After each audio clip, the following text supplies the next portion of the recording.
Welcome to கதைகளின் குரலோசை. நான் உங்கள் மகிழினி. இன்னைக்கு ஒரு நீதி கதை கேட்போமா?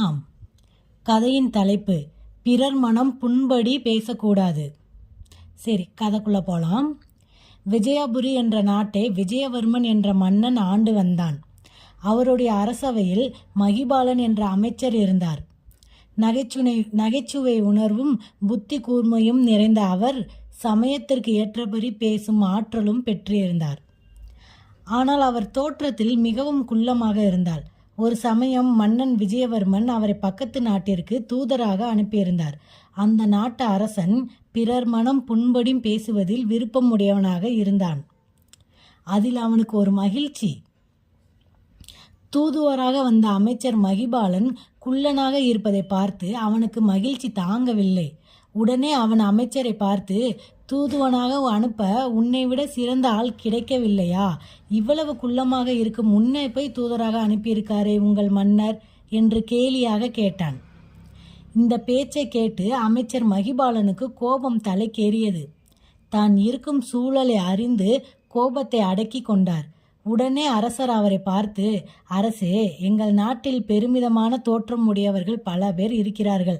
அவர்கள் உருவத்தை பார்த்தால் அனைவரும் ஆச்சரியப்பட்டு போவார்கள். அவர்கள் எழுந்தால் அவர்களின் தலை சூரியனை மறைக்கும். ஒரு அடி வைத்தால் 1 கிலோமீட்டர் தூரம் செல்வார்கள்.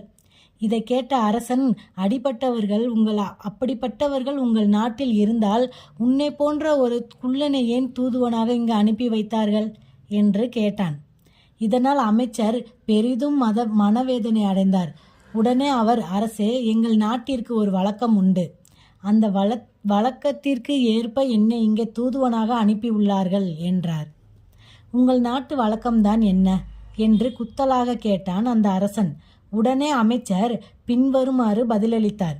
அரசே, ஒவ்வொரு நாட்டின் இயல்புக்கும் ஏற்றபடி தூதர்களை அனுப்புவது எங்கள் மன்னரின் வழக்கம்.